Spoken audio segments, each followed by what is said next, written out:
안녕하세요 여러분, 브릿지 이용환입니다. 선당후곰이란 말 한 번쯤은 들어보셨을 겁니다. 먼저 당첨된 후에 고민한다는 뜻인데요. 흔히 주요 지역 아파트에 무순위 청약이 나왔을 때 쓰이는 말입니다. 당첨만 되면 수억 원에 달하는 시세 차익을 보니까 묻지도 따지지도 말고 일단 청약부터 넣으라는 말인데요. 최근 100만 명이 넘는 사람들이 청약을 신청한 강남구 개포동의 DH 퍼스티어 아이파크, 줄여서 디퍼아가 대표적인 사례죠. 요즘엔 주변 아파트 단지 시세보다 일반 분양가가 훨씬 싼 곳들에까지 이 표현이 쓰이고 있습니다. 최근 신반포 메이플자이 분양이 그랬죠. 하지만 10수억 원의 시세 차익만 기대하고 정말 선당후곰의 마음으로 청약을 신청해도 될까요? 만약 당첨됐을 때 생기는 리스크는 아무것도 없을까요? 디퍼아를 중심으로 브릿지에서 한번 알아보겠습니다. 오늘 말씀드릴 내용은 앞으로 또 나올 무순위 청약 때 참고하시기 바랍니다. 먼저 선당후곰이란 말이 대체 왜 생겼는지부터 알아볼 필요가 있습니다. 최근 세 가구에 대해 무순위 청약을 진행한 디퍼아를 한번 살펴보죠. 이 세 가구의 분양가가 전용 34제곱미터는 6억 5,681만원, 전용 59제곱미터는 12억 9,078만원, 전용 132제곱미터의 경우 21억 9,238만원이었습니다. 분양가가 싼 편은 아닌데요. 실거래가를 보면 생각이 달라질 수 있습니다. 디퍼아의 경우 작년 11월 30일부터 입주가 시작됐는데요. 전용 34제곱미터의 경우 호가가 12억 5천만원에서 13억원 수준으로 형성되어 있습니다. 분양가보다 6억원 정도 높죠. 평수가 커질수록 분양가와 실거래가의 차이, 즉 시세 차익을 보는 규모가 더 커지게 됩니다. 전용 59제곱미터의 경우 지난 1월 22억원에 거래가 됐는데요. 분양가와 약 10억원 정도 차이가 납니다. 마지막으로 전용 132제곱미터는 지난 1월 49억원에 거래가 됐는데요. 단순 계산으로 분양에 당첨되면 27억원에 달하는 시세 차익을 보게 됩니다. 게다가 무순위 청약은 신청 허들이 낮습니다. 일단 국내에 사는 만 19세 이상이면 되고요. 집이 있어도 청약 통장은 없어도 신청할 수 있습니다. 실거주 의무, 전매 제한 등 각종 규제에서도 자유롭습니다. 이 때문에 누구나 로또를 사는 마음으로 무순위 청약을 신청하고 있죠.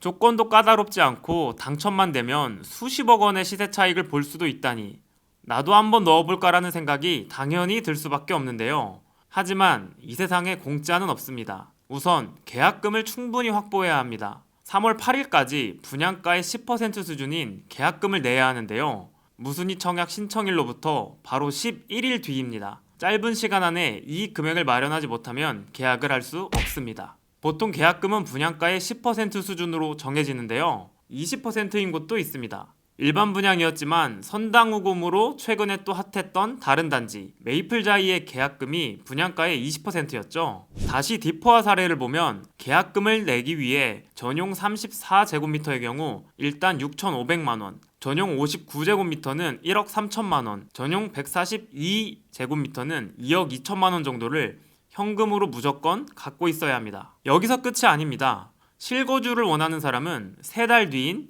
6월 7일까지 계약금을 빼고 분양가의 90%에 해당하는 잔금을 내야 합니다. 임시사용 승인 확인서와 입주 안내문을 들고 디퍼아에 잔금 대출을 해주는 은행 가면 대출을 받을 수는 있습니다. 그런데 디퍼아는 투기 과열지구에 있는 아파트라서 분양가의 절반까지만 대출이 나옵니다. 계약금을 포함한 나머지 절반은 현금으로 갖고 있어야 한다는 겁니다. 본인이 직접 살지 않고 세입자를 들여보내는 방법도 있긴 하지만 전세를 놓는 과정이 녹록지 않을 가능성이 큽니다. 우선 경쟁자가 너무 많아요. 이 단지가 총 6,700세대인데 지금 올라온 전세 매물만 2,500개에 달합니다. 모든 세대의 3분의 1 이상이 전세 매물로 올라온 건데요. 그리고 전용 34제곱 물량은 3층, 전용 59제곱미터는 4층, 전용 132제곱미터는 2층입니다. 모두 저층이죠. 다른 임대인보다 경쟁력 있는 가격을 제시해야 세입자를 구할 수 있다는 뜻입니다. 결국 계약금 말고도 추가 현금이 필요합니다. 발코니 확장비가 의무고 이에 더해 세금까지 생각하면 더 넉넉하게 현금을 갖고 있어야겠죠. 청약이 당첨되고 이런 자금 마련 계획을 당장 짜기엔 시간이 너무 부족해 보입니다. 자, 수십만 대 1의 경쟁률을 뚫고 무순위 청약에 당첨이 됐습니다. 그런데 현금이 넉넉하지 않아 계약을 포기해야 되네요.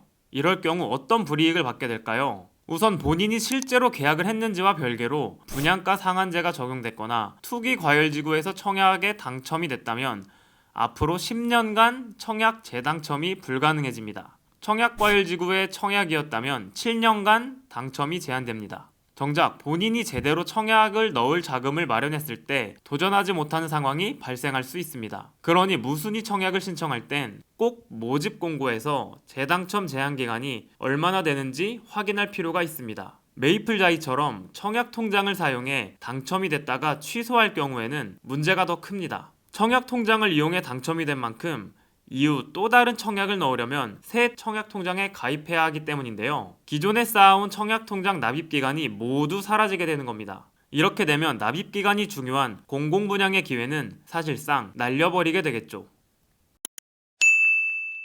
한국부동산원에 따르면 2021년 당시 5년 동안 무주택 청약에 당첨된 10명 중 1명이 부적격으로 당첨 취소가 됐습니다. 로또를 노리는 무순위 청약 말고도 일반 분양에서 청약 가점을 잘못 계산한 경우가 많았는데요. 앞으로 청약을 신청할 땐 좀 더 신중하게 본인의 자금 상황이나 청약 점수를 따져보는 일이 필요할 것 같습니다. 디포화 청약에서도 분명 자금이 부족하지만 십수억 원에 달하는 시세 차익을 본다는 말에 일단 청약부터 넣은 분들이 많을 텐데요. 이번 청약에 당첨되지 못했다고 너무 아쉬워하지 않아도 될 것 같습니다. 그보다는 나중에 자금이 어느 정도 마련되면 그때 자신에게 알맞은 아파트 청약에 또 성공할 기회를 살렸다고 긍정적으로 생각해 볼 수 있습니다. 이상 브릿지였습니다.